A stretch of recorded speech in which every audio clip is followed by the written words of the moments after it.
Hi, ദൈവം എല്ലാവരെയും സമർത്ഥമായി അനുഗ്രഹിക്കട്ടെ. കഴിഞ്ഞ ഒരു ദിവസം ഞങ്ങൾ രണ്ടുപേരും ലൈവായിട്ട് വന്നിരുന്നു, ഏകദേശം 22 ദിവസങ്ങൾക്ക് മുൻപ്. അന്ന് അതിൽ നമ്മുടെ ആനുകാലിക പ്രശ്നങ്ങളായിട്ട് ബന്ധപ്പെട്ട് ഒരുപാട് മീഡിയാസ് യൂസ് ചെയ്യുന്നതും മറ്റുമായി ബന്ധപ്പെട്ട് കുടുംബജീവിതത്തിൽ വരുന്ന തകർച്ചകളായിരുന്നു നമ്മൾ പറഞ്ഞുകൊണ്ടിരുന്നത്. പക്ഷെ അതിൻ്റെ ഫീഡ്ബാക്ക് ഒരുപാട് നല്ല കാര്യങ്ങളായിട്ട് പലരും പല അഭിപ്രായങ്ങൾ ഞങ്ങൾ നേരിട്ട് വിളിച്ചറിയിക്കുകയും ഇൻബോക്സ് ചെയ്യുകയൊക്കെ ചെയ്തിട്ടുണ്ടായിരുന്നു. ഒരുപാട് പേരും കൂടുതൽ പേരും തന്നെ പറഞ്ഞത് അത് അവർക്ക് ഒരുപാട് ഉപകാരപ്പെട്ടു എന്നുള്ളതാണ്, ജീവിതത്തിൽ ഒരുപാട് ഗുണമുണ്ടായി എന്നുള്ളതാണ്. കേൾക്കുമ്പോൾ സന്തോഷമുണ്ട്. അതുകൊണ്ട് തന്നെയാണ് അതിൻ്റെ ഒരു തുടർച്ചയെന്നാണ് ഞങ്ങൾ വീണ്ടും ഒരു ലൈവ് എടുക്കുവാനായിട്ട് തുനിഞ്ഞത്, ഇപ്പം നിങ്ങളുടെ മുന്നിലിരിക്കുന്നത്. അതിൽ എനിക്ക് ആദ്യം ചോദിക്കാനുള്ളത് എൻ്റെ ഭർത്താവിനോടാണ്, ചേട്ടായോടാണ്. ഞങ്ങൾ വിവാഹം കഴിഞ്ഞിട്ട് 12 വർഷമായി, ഇത് 12ാമത്തെ വർഷമാണ്. ചേട്ടാ എന്നെ എന്തിനാണ് കല്യാണം കഴിച്ചത്? എനിക്ക് അതിനുള്ള മറുപടി ഇപ്പോ ഈ നിമിഷം കിട്ടണം. എന്തിനാണ് എന്നെ കല്യാണം കഴിച്ചത്? 12 വർഷം കഴിഞ്ഞിട്ട് ഇന്ന് തോന്നുകയാണ് എന്തിനാ കെട്ടിയെന്നല്ലേ? ഇപ്പൊ തോന്നി, ഇപ്പൊ എനിക്ക് മനസ്സിൽ തോന്നി, ഞാൻ അപ്പൊ ചോദിക്കും. ഞാൻ സ്റ്റേറ്റ് ഫോർവേഡ് ആണ്. പബ്ലിക്കിന്റെ മുമ്പിൽ ആവരുത്, അതാണ് പ്രശ്നം. ഏതാവട്ടെ, ഇപ്പൊ ചോദിച്ചു എനിക്ക് സന്തോഷം. എന്തിനാണ് വിവാഹം കഴിച്ചത്? ഇവിടെ ഇരുന്ന് ഒരു പക്ഷേ ഇപ്പൊ എവിടെയെങ്കിലും ലൈവായിട്ടിരുന്നോ പിന്നീടോ ഈ ക്ലാസ് കേൾക്കുന്ന എൻ്റെ ജ്യേഷ്ഠന്, എൻ്റെ അനുജൻ, എല്ലാവരോടും ഞാൻ പറയാണ്, ഇതൊരു വലിയ പ്രധാനപ്പെട്ട ചോദ്യമാണ് വിവാഹ ജീവിതത്തിൽ. എന്തിനാണ് വിവാഹം കഴിച്ചത്? ഞാനിങ്ങനെ പ്രസംഗിച്ച് ലോകത്തിന്റെ വിവിധ രാജ്യങ്ങളിൽ പല ഭാഷകളിൽ പ്രസംഗിച്ച് ഇങ്ങനെ സഞ്ചരിച്ചിട്ടുണ്ട്. ദൈവകൃപ കൊണ്ട് കുറെ ഭാഷകൾ സംസാരിക്കാൻ പറ്റും. അപ്പൊ ഇങ്ങനെ സഞ്ചരിച്ചു പോകുന്നിടത്തൊക്കെ പലപ്പോഴും ഞാൻ ഈ ചോദ്യം ചോദിച്ചപ്പോൾ എനിക്ക് കിട്ടിയ മറുപടികൾ നിങ്ങളോടൊന്ന് പറഞ്ഞോട്ടെ. ഒരുത്തിനോട് ചോദിച്ചു, നീ എന്തിനാണ് ഇവളെ കെട്ടിയത്? എനിക്ക് അവളെ ഭയങ്കര ഇഷ്ടമായിരുന്നു, അതുകൊണ്ട് അവളെ എനിക്ക് സ്വന്തമാക്കണമെന്ന് തോന്നി, ഞാൻ അവളെ വിവാഹം കഴിച്ചു. വേറൊരുത്തിനോട് ചോദിച്ചു, നീ എന്തിനാ ഇവളെ കെട്ടിയത്? ബ്രദറെ, എനിക്ക് പ്രായമായപ്പോൾ അപ്പനും അമ്മ എൻ്റെ അടുത്ത് പറഞ്ഞു, നീ ഇനി ഒറ്റയ്ക്ക് ജീവിച്ചാൽ പറ്റൂല, ഒരാൾ കൂട്ടിന് വേണം, അതുകൊണ്ട് പോയി കെട്ടാൻ പറഞ്ഞു, അങ്ങനെ ഞാൻ കെട്ടി. പിന്നെ സംഭവിച്ചിരിക്കുന്നത് എന്നാന്ന് ചോദിച്ചു കഴിഞ്ഞാൽ, ചിലര് പറഞ്ഞു, എനിക്ക് പ്രായമായി കഴിഞ്ഞപ്പം അപ്പനും അമ്മയും പറഞ്ഞു, ഞങ്ങൾക്കും മോനെ പ്രായമായി, വയസ്സാം കാലത്ത് ഞങ്ങളെ നോക്കാൻ ആരെങ്കിലും വേണം, അതുകൊണ്ട് നീ എങ്ങനെയെങ്കിലും ഒന്ന് വിവാഹം കഴിക്കണേ എന്ന് പറഞ്ഞു.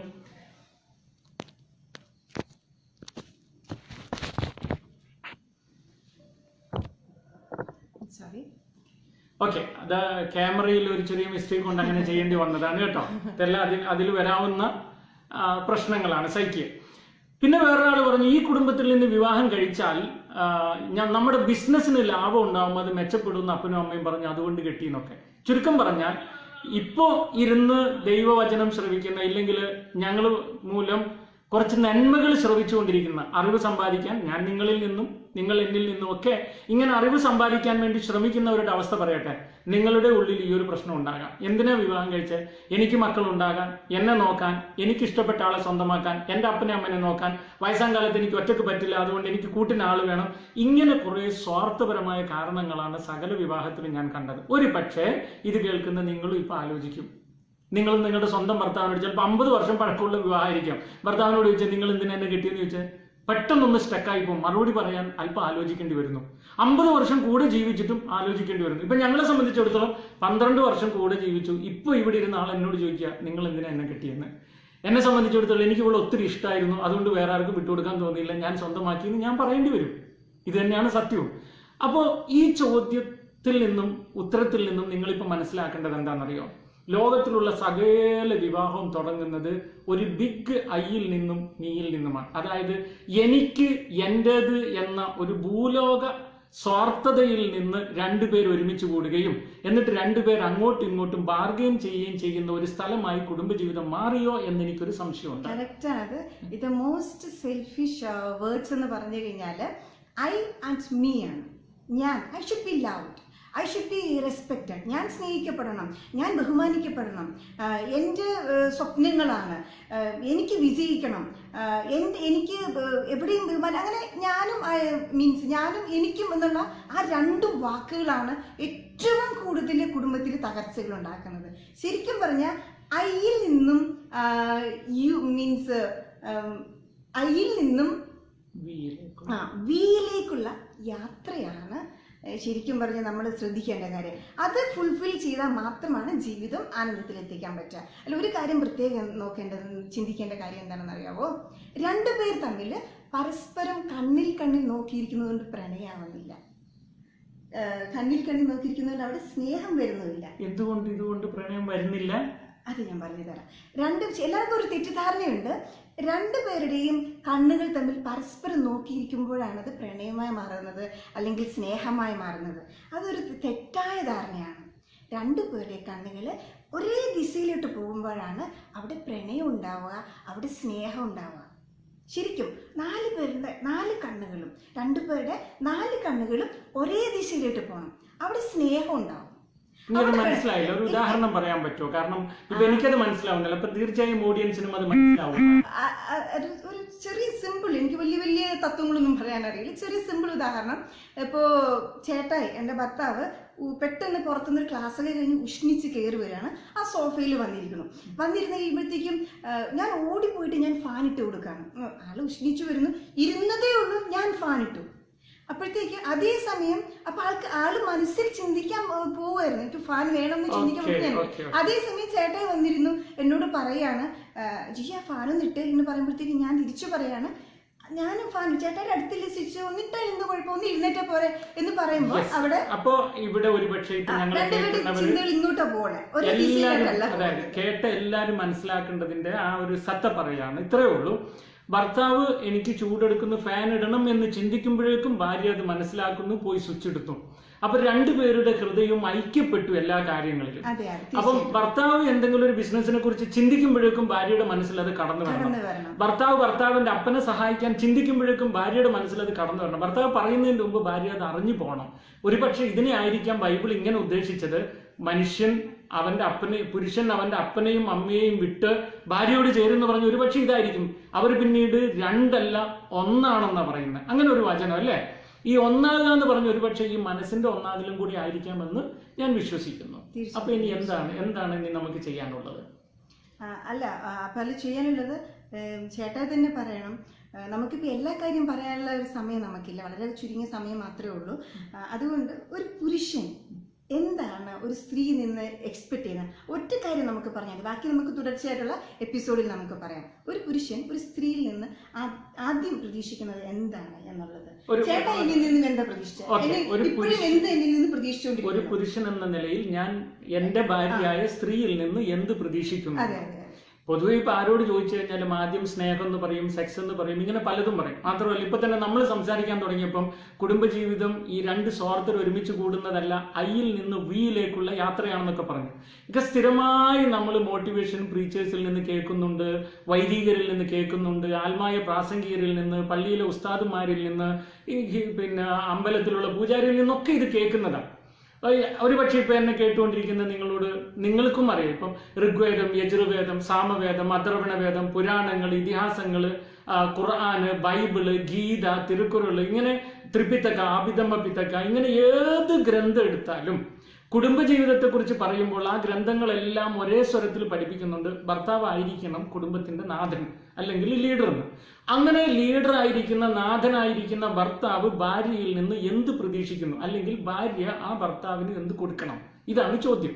ഈ ചോദ്യത്തിന് ഒരുപാട് മറുപടികളുണ്ട്. പക്ഷെ അതിൽ ഒറ്റ ഒന്ന് മാത്രം ഞാൻ നിങ്ങളോട് പറയാം, ഒരേ ഒന്ന് മാത്രം. ബൈബിളില് ഇപ്പൊ ഞങ്ങൾ ക്രിസ്ത്യാനികളാണ്, ക്രിസ്തുവിനെ ആരാധിക്കുന്നവരാണ്. അതുകൊണ്ട് ഞങ്ങൾ ആദ്യം എടുക്കുന്നത് ബൈബിളിൽ നിന്നായിരിക്കും. അത് മറ്റുള്ളവർക്ക് സ്വീകാര്യമല്ല എന്ന് പറയില്ല. കാരണം ഏത് ഗ്രന്ഥത്തിലും പറയുന്ന കാര്യം തന്നെ ബൈബിളിൽ കുറച്ചും കൂടെ ലളിതമായി പഠിപ്പിച്ചിട്ടുണ്ട്. ബൈബിളിലെ ആദ്യ പുസ്തകമാണ് ഉൽപ്പത്തി. അത് സൃഷ്ടിയെക്കുറിച്ചാണ് പറയുന്നത്. അതില് സ്ത്രീയെയും പുരുഷനെയും സൃഷ്ടിച്ച ഭാഗം പറയുമ്പോൾ ദൈവം പറയും, പുരുഷൻ ഏകനായിരിക്കുന്നത് നന്നല്ല. ശ്രദ്ധിച്ച് കേൾക്കണേ, എന്റെ പൊന്നു ചേട്ടനും അനുജനും ശ്രദ്ധിച്ച് കേൾക്കണം. പുരുഷൻ ഏകനായിരിക്കുന്ന നന്നല്ല. എന്നിട്ട് ദൈവം പറഞ്ഞു, അവന് പറ്റിയ ഒരു സഹായിയെ ഞാൻ അവന് നൽകുന്നു. മലയാള ഭാഷയിൽ ഇണയെ എന്നാ കൊടുത്തിരിക്കുന്നത്. ഇണയെ എന്നതിനേക്കാളും കറക്റ്റ് ആയിട്ട് ഇംഗ്ലീഷിലാണ് കാണുന്നത്. I will make A helper fit for him എന്നാ പറഞ്ഞ, അവന് തക്ക ഒരു ഇണയെ ഞാൻ കൊടുക്കും, തക്ക ഒരു സഹായിയെ ഞാൻ കൊടുക്കുന്ന പറഞ്ഞു. അപ്പോ ഓരോ പുരുഷനും സ്ത്രീയിൽ നിന്ന് പ്രതീക്ഷിക്കുന്നത് എന്താണെന്നറിയോ? മാക്സിമം സഹായമാണ്.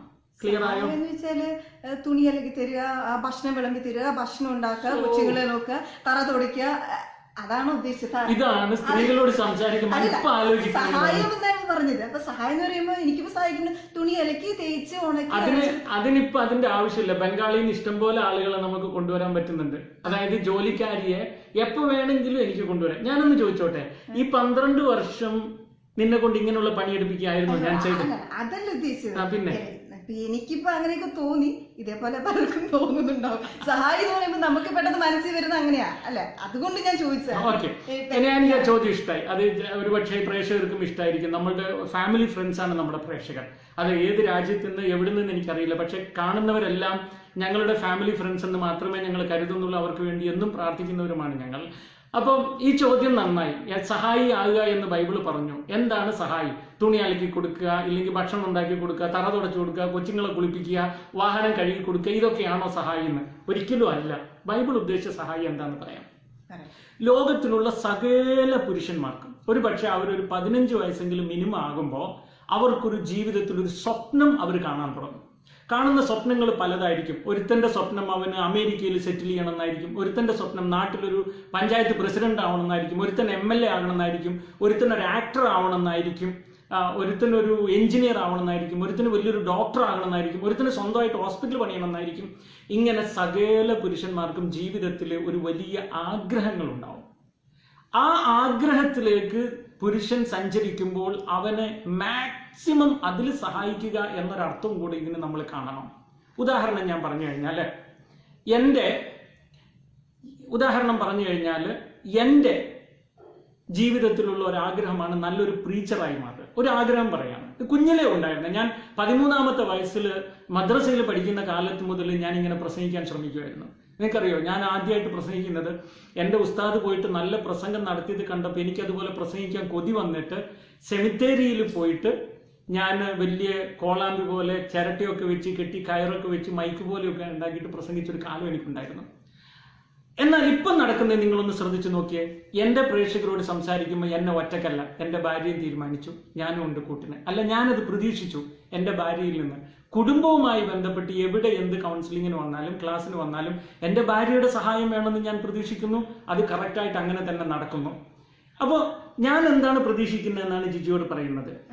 ഇപ്പോ ഞാനൊരു MLA ആവാൻ ആഗ്രഹിക്കുന്ന ഒരാള് എന്ന് കരുതുക. ഞാൻ MLA ആകണമെന്ന് ആഗ്രഹിക്കും. മന്ത്രിയാണ്. അപ്പൊ ഞാൻ ഇങ്ങനെ പൊതുപ്രവർത്തനത്തിന് വേണ്ടി രാവിലെ വീട്ടിൽ നിന്ന് ഇറങ്ങുമ്പോൾ നിങ്ങൾ കലിപിടുക. സ്വന്തം മക്കളുടെ കാര്യം നോക്കാണ്ട്, വീട്ടിലെ കാര്യം നോക്കാണ്ട്, ഭാര്യയുടെ കാര്യം നോക്കാണ്ട്, ബാങ്കിലെ ലോൺ അടക്കാണ്ട്, നാട്ടുകാരെ നോക്കി നിങ്ങൾക്ക് എന്താന്ന് പറഞ്ഞ് നീ എന്നെ തെളിവിച്ചുകൊണ്ടിരിക്കുക. കാരണം നിനക്ക് MLA ആവുന്നത് താല്പര്യമില്ല. ഒരു സ്ത്രീയെ സംബന്ധിച്ചിടത്തോളം ഏറ്റവും വലിയ സ്വപ്നം എന്താണെന്നറിയോ? രാവിലെ ഭർത്താവ് പോകുമ്പോൾ കെട്ടിപ്പിടിച്ചൊരു മുത്തം തന്നിട്ട് പോകണം, വൈകുന്നേരം ഒരു 7 മണിക്കകത്ത് വരണം, എന്നെ കെട്ടിപ്പിടിച്ച് കിടന്നുറങ്ങണം, മോളെ സുഖമാണോ എന്ന് ചോദിക്കും. ഇതൊക്കെയാണ് ഒരു പെണ്ണിന്റെ ആഗ്രഹം. പക്ഷെ എന്റെ ആഗ്രഹം എനിക്കൊരു MLA ആവണമെന്നാണ്. അപ്പൊ ഇങ്ങനെ വന്ന് ഞാൻ MLA ആകാൻ ഇറങ്ങി പോകുമ്പോൾ നിങ്ങൾ എന്നെ വഴക്കും പറഞ്ഞ് വിട്ടാൽ എന്താ സംഭവിക്കുന്ന ചേച്ചി? ഞാൻ MLA ആകാൻ വേണ്ടി പ്രചാരണത്തിന് പോകുമ്പോൾ ഏതെങ്കിലും ഒരു പെൺകൊച്ചി ചിലപ്പോൾ എന്നെ വന്ന് സഹായിക്കും. സാറേ സുഖമാണോ, ഇച്ചിരി നാരങ്ങവെള്ളം കുടിച്ചിട്ട് പോയ എന്നൊക്കെ പറഞ്ഞ് എന്നെ ഇറക്കി വിടുമ്പോൾ നിന്നോടുള്ളതിനേക്കാളും ചെറിയൊരു അറ്റാച്ച്മെന്റ് ചിലപ്പോൾ എനിക്ക് ആ പെൺകൊച്ചിനോട് തോന്നിയെന്ന് വരും. ഇനി അതൊരു പെൺകൊച്ചാവണം എന്നില്ല, തെറ്റിദ്ധരിക്കണ്ട, ഞാൻ അങ്ങനെ ചെയ്യാൻ പോണില്ല.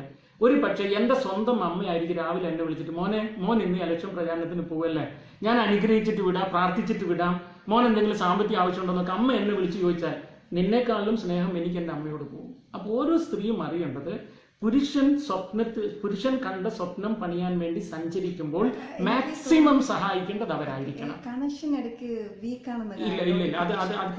ഇല്ല അത് കാര്യമില്ല. ആ വീക്കാവുന്നത് കൊണ്ട് കുഴപ്പമില്ല. നടക്കുന്നുണ്ട്, അവർക്ക് കേൾക്കാൻ പറ്റുന്നുണ്ട്, അപ്ലോഡിങ് നടക്കുന്നുണ്ട്.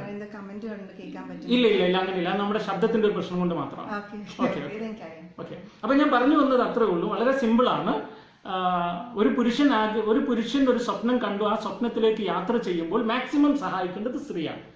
നിനക്ക് മനസ്സിലായെന്ന് ഞാൻ വിശ്വസിക്കുന്നു, പ്രേക്ഷകർക്ക് മനസ്സിലായെന്ന് വിശ്വസിക്കുന്നു. എനിക്ക് മനസ്സിലായി. പിന്നെ അതിൽ തന്നെ എനിക്ക് 1-2 കാര്യങ്ങളൊന്നും കൂടെ പറയുക. എന്റെ അഭിപ്രായം അനുസരിച്ചിട്ട് പറയാനുള്ളത് എന്താണെന്ന് അറിയാമോ? ജീവിതത്തിൽ എന്ന് പറയുമ്പോൾ ചെറിയ ക്രമക്കേടുകളൊക്കെ ഉണ്ടാവും. എന്ന് വെച്ചാൽ ഏറ്റക്കുറിച്ചിലുകളൊക്കെ ഉണ്ടാവും. നമ്മളത് പ്രതീക്ഷിക്കണം, എക്സ്പെക്ട് ചെയ്യണം. അതായത് ക്രമക്കേടില്ലാതെ വളരെ ക്രമമായിട്ടിരിക്കുന്ന ഒരേ ഒരു സ്ഥലത്ത് മാത്രമാണ്. എവിടെയെന്നറിയാവോ? ശവപ്പെട്ടിക്കുള്ളിൽ. എവിടെ?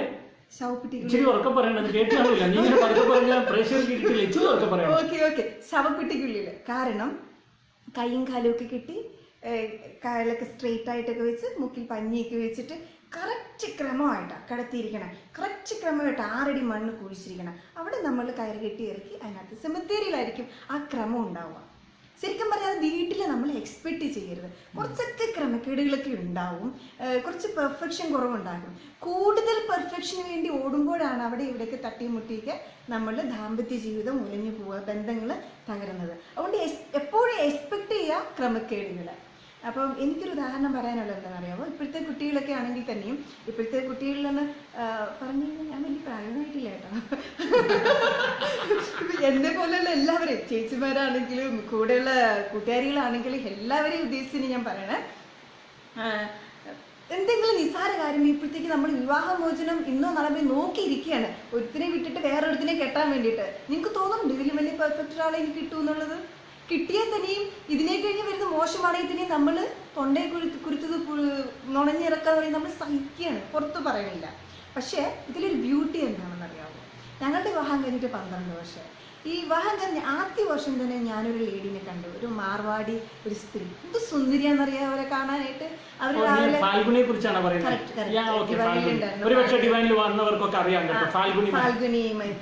ചേച്ചി. അപ്പൊ അവര് ഭയങ്കര സുന്ദരിയാണ്, എന്ത് രസം എന്നറിയാവോ അവരെ കാണാനായിട്ട്. അപ്പൊ എനിക്ക് ഏറ്റവും വിഷമം എന്നറിയാം, അവർ രാവിലെ ഇങ്ങനെ പതുക്കെ നടക്കാൻ ഇറങ്ങുമ്പോൾ ഞാൻ അവിടെ സൗന്ദര്യം ഇങ്ങനെ നോക്കി നിൽക്കുമായിരുന്നു. എന്നിട്ട് ഞാൻ ചിന്തിച്ചു, ഒരു ദിവസം വൈകുന്നേരം അവർ ഉന്തുവണ്ടിയിൽ അവരുടെ ഭർത്താവിനെയും ഒരു വീൽ ചെയറിൽ ഭർത്താവിനെ ഉന്തി വൈകുന്നേരം പുഴയുടെ തീരത്തു കൂടെ, ക്യാമ്പസിനകത്തു കൂടെ, തോട്ടത്തിനിടയിലൂടെ, പൂന്തോട്ടങ്ങളുടെ ഇടയിലൂടെ ഇങ്ങനെ കൊണ്ടു നടക്കുകയാണ്. അപ്പൊ പോകുന്ന വഴിക്ക് ഒരുപാട് വർത്താനം പറയുന്നുണ്ട്, കഥ പറയുന്നുണ്ട്, അവർ ചിരിക്കുന്നുണ്ട്, ആസ്വദിക്കുന്നുണ്ട്. അപ്പൊ ഞാനിതിങ്ങനെ എനിക്കൊന്നും മനസ്സിലാവുന്നില്ല. അപ്പൊ എന്താ സംഭവം എന്നറിയാവോ?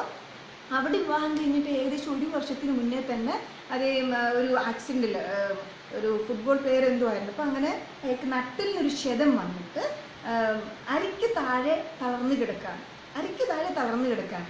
അപ്പം ശരിക്കും പറഞ്ഞ 1 വർഷം പോലും ആയിട്ടില്ല, അവർക്ക് കുട്ടികളുമില്ല. കുടുംബജീവിതത്തിന്റെ സുഖം അല്ലെങ്കിൽ ദാമ്പത്യത്തിന്റെ മാധുര്യം അവർ അനുഭവിച്ച് വന്നുകൊണ്ടിരിക്കുകയാണ്. അപ്പോൾ പലരും അവർ ഉപദേശിച്ചു, അരയ്ക്ക് താഴെ തളർന്നു പോയി, ഇനി കുടുംബജീവിതത്തിന് ഒരു സാധ്യതയില്ല, നിങ്ങൾ എന്തിനാണ് നിങ്ങളുടെ ഇത്രയും മധുരമുള്ള ആ യൗവനം നശിപ്പിച്ച് കളയുന്നത്, വേറെ കല്യാണം കഴിച്ചുകൂടെ, അദ്ദേഹത്തെ ഉപേക്ഷിച്ചു കളയാണ്. പക്ഷെ അവർ ഉപേക്ഷിച്ചില്ല.